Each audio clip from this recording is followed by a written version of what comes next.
जी, हमने फॉर्म की प्रॉपर्टीज़ को डिस्कस कर लिया था। आज हम लेबल्स की और टेक्स्ट बॉक्स की प्रॉपर्टीज़ को डिस्कस करते हैं। मैं फॉर्म की जो बैकग्राउंड पर इमेज है वो ख़त्म कर देता हूँ। बैकग्राउंड इमेज यहाँ से नन कर देंगे तो ये ख़त्म हो जाएगी, और इसका बैक कलर जो है वो भी चेंज कर देता हूँ। ये आ गया। फर्स्ट टूल बॉक्स में से जो हम कंट्रोल डिस्कस करने जा रहे हैं वो है लेबल। ठीक है, लेबल को मैंने ड्रैग ड्रॉप किया। लेबल किस लिए यूज़ करते हैं कि टेक्स्ट को डिस्प्ले करवाने के लिए। लेबल के हमारे पास कौन कौन सी प्रॉपर्टीज़ हैं। एक तो टेक्स्ट, कि लेबल का टेक्स्ट क्या है। ठीक है,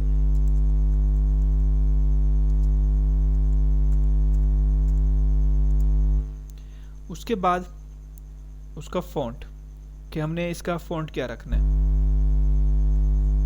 ठीक है, फ़ॉन्ट के अंदर साइज़ आ रहा है, फ़ॉन्ट स्टाइल आ रहा है। ठीक है, बोल्ड करना है उसको, ये क्या है, इटैलिक करना है, स्ट्राइक आउट करना है। ठीक है, अंडरलाइन करना है, तो ये सारे। और फिर फोर कलर में आता है कि जो फ्रंट, जो उसका फ़ॉन्ट का कलर है वो क्या होना चाहिए। ठीक हो गया। उसके बाद नेम। ठीक है, जो इसकी आइडेंटिफिकेशन है, हर कंट्रोल की अपनी आइडेंटिफिकेशन है नेम प्रॉपर्टी के ज़रिए से।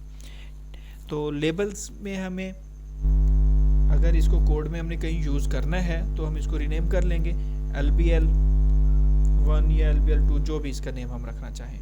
ठीक है, तो ये लेबल क्योंकि हमने जस्ट टेक्स्ट डिस्प्ले करवाने के लिए शो करवाना है, तो उसकी यही प्रॉपर्टीज़ हम डिस्कस करेंगे।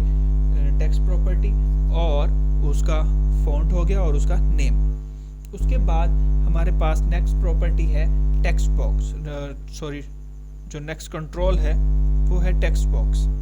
टेक्स्ट बॉक्स किस लिए यूज़ होगा? इनपुट के लिए। जब हमने कोई डाटाबेस के अंदर इंसर्ट करवाना है, ठीक है, या रजिस्ट्रेशन फॉर्म बनाना है, या डाटा एंट्री करनी है, तो उसके लिए हम यूज़ करेंगे टेक्स्ट बॉक्स को।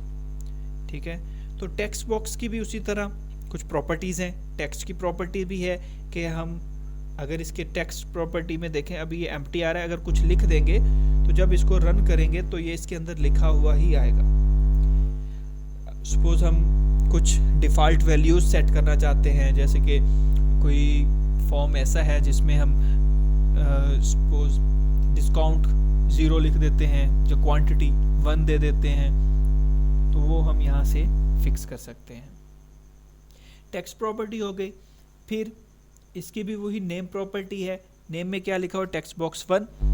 जो भी कंट्रोल हम ड्रैग ड्रॉप करते जाएंगे वो उसी नेम से, लेबल है तो लेबल 1, लेबल 2, लेबल 3, और टेक्स्ट बॉक्स है तो टेक्स्ट बॉक्स 1, 2, 3, बटन भी इसी तरह से ये इनको ऑटो नेम लगेगा।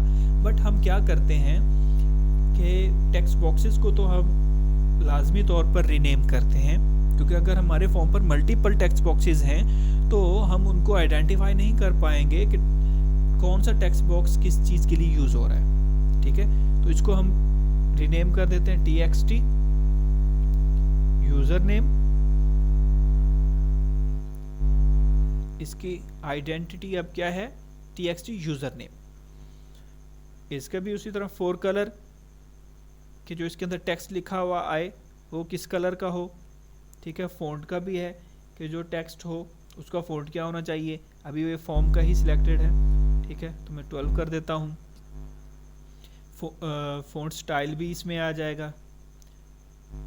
बैक कलर भी आ सकता है कि टेक्स्ट बॉक्स को ही बैकग्राउंड पर अगर कोई कलर देना चाहते हैं। सॉरी, ये फॉर्म सिलेक्टेड था। ठीक है, तो टेक्स्ट बॉक्स को बैक कलर देना चाहते हैं तो इस तरह से कंट्रोल S करेंगे तो सेव हो जाएगा। ठीक हो गया। तो ये हमारे पास टेक्स्ट बॉक्स की कुछ प्रॉपर्टीज़ थी।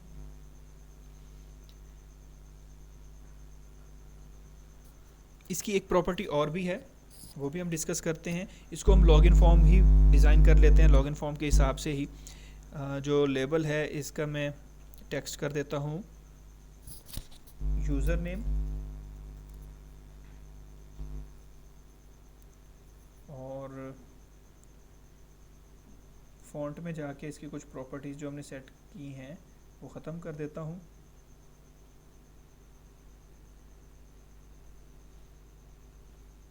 अंडरलाइन लेबल पर क्लिक करेंगे, फिर ही ये जो ट्रू की हुई स्ट्राइक की और ये फॉल्स कर देंगे। इन्हीं को ही मैं कॉपी करता हूँ और पेस्ट कर देता हूँ, ये डुप्लीकेट हो जाएंगे। अब मैं इस पर क्लिक करके इसका टेक्स्ट चेंज कर देता हूँ, पासवर्ड।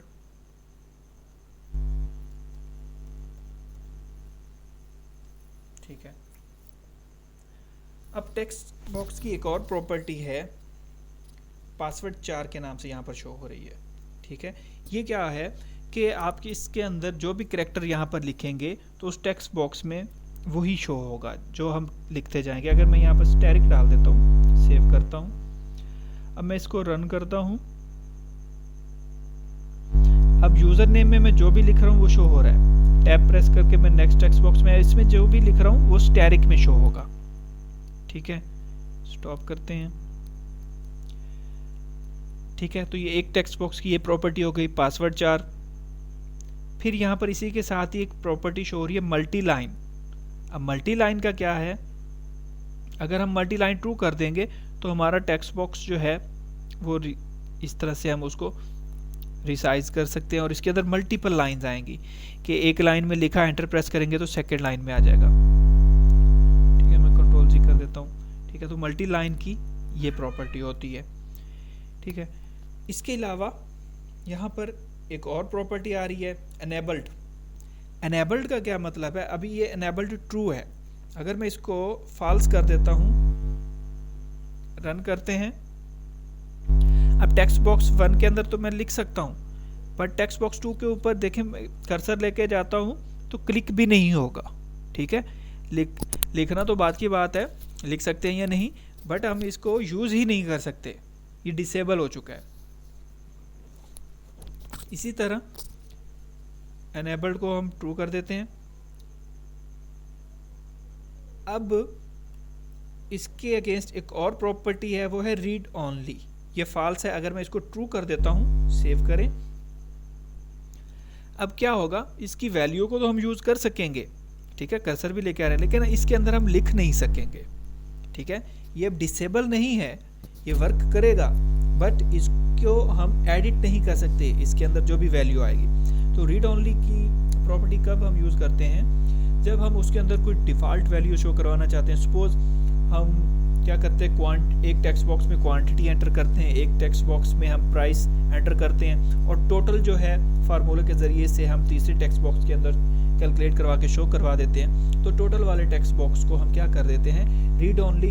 तो उस टोटल को हम चेंज नहीं कर सकते, बट उस टोटल को हम सेव कर सकते हैं, अपने पास यूज़ कर सकते हैं। ठीक है, तो रीड ओनली की प्रॉपर्टी इस तरह से वर्क करती है। फिर मैक्सिमम साइज़ यहाँ पे आ रहा है, और फिर है मैक्स लेंथ, कि इसके अंदर मैक्सिमम कितने कैरेक्टर्स एंटर हो सकते हैं। अगर मैं यहाँ पे कर देता हूँ 2 मैक्स लेंथ में, रन करते हैं, टेक्स्ट बॉक्स पासवर्ड में आते हैं। आई थिंक इसको रीड ओनली किया था, वो रीड ओनली ख़त्म कर देते हैं, रीड ओनली फॉल्स, सेव करें, स्टार्ट करते हैं। अब मैं इसके अंदर देखिए, मैं लिखता जा रहा हूँ, बट 2 से ऊपर इसके अंदर कैरेक्टर्स एंटर ही नहीं हो रहे। तो मैक्सिमम हम इनपुट के लिए कितने डिजिट्स होने चाहिए, कितने कैरेक्टर्स एंटर हो सकते हैं, वो भी हम यहाँ से रिस्ट्रिक्ट कर सकते हैं। ठीक है, फिर हमारे पास यहाँ पर एक प्रॉपर्टी आ रही है, टैब इंडेक्स। अब टैब इंडेक्स क्या है कि जब हम टैब प्रेस करते जाएं तो कर्सर नेक्स्ट किस कंट्रोल में मूव करेगा। ठीक है, तो पहले इसका क्या है, 1 आ रहा है, इसका 3 आ रहा है, इस वाले टेक्स्ट बॉक्स का। तो टैब इंडेक्स को हम किस तरह से यूज़ करते हैं, हम सेट किस तरह से करते हैं, व्यू में जाते हैं, टैब ऑर्डर, मैं इस पर क्लिक करूँगा तो इसको 0 लग जाएगा, उससे नेक्स्ट वाले को 1 लग जाएगा। इस तरह नेक्स्ट हम जिस कंट्रोल पर भी लेके जाना चाहेंगे उस पर क्लिक कर देंगे, उसको 2 लग जाएगा। तो क्या होगा, हमें कर्सर सेट नहीं करना पड़ेगा, जस्ट हम टैब प्रेस करते जाएंगे और कर्सर नेक्स्ट